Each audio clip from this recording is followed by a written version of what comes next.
திருப்பூர் மாவட்டம் தாராபுரம் MSB நகரில் new hope foundation என்ற பெயரில் இயங்கி வந்த மது போதை மீட்பு மையத்தில் அனுமதிக்கப்பட்டிருந்த இளைஞர் உயிரிழந்த நிலையில் அங்கு ஆய்வு மேற்கொண்ட அதிகாரிகள் மையத்திற்கு பூட்டு போட்டனர்.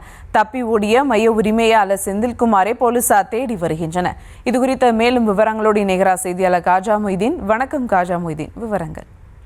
வணக்கம் சுபா. திருப்பூர் மாவட்டம் தாராபுரம் MSB நகர் பகுதியில் செயல்பட்டு வந்த நியூ ஹோப் ஃபவுண்டேஷன் என்ற பெயரில் இயங்கி வந்த மது மற்றும் போதை நீக்கிய சிகிச்சை மறுவாழ்வு மையத்தில் சிகிச்சை பெற்று வந்தவர் தமிழ்ச்செல்வன், வயது 31.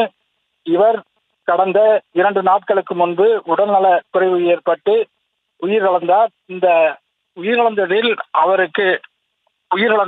அவரது உடல் தாராபுரம் அரசு மருத்துவமனைக்கு கொண்டு சென்றனர். அதன் பிறகு அவரது உறவினருக்கு தகவல் தெரிவித்தனர். தகவலின் பேரில் அவர்கள் உறவினர் வந்து பார்க்கும் பொழுது தமிழ்ச்செல்வனின் உடல் பிரேத பரிசோதனை கிடங்கில் வைக்கப்பட்டிருந்தது. இதனால் சந்தேகமடைந்த அவரது அண்ணன் தமிழ்ச்செல்வனின் மரணத்தில் சந்தேகம் இருப்பதாக தெரிவித்தார். இதையடுத்து தமிழ்ச்செல்வனின் உடல் திருப்பூர் அரசு மருத்துவமனை கல்லூரிக்கு கொண்டு செல்லப்பட்டது. அங்கு உடல்கூறு ஆய்வு செய்யப்பட்டது. உடல்கூறு ஆய்வு செய்யப்பட்டதில் தமிழ்ச்செல்வனுக்கு கொடுத்த மருந்தில்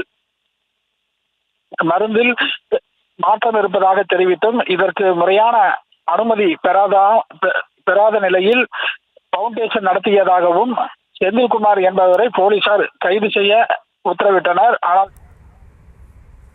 விவரங்களுக்கு நன்றி காஜா மொய்தீன்.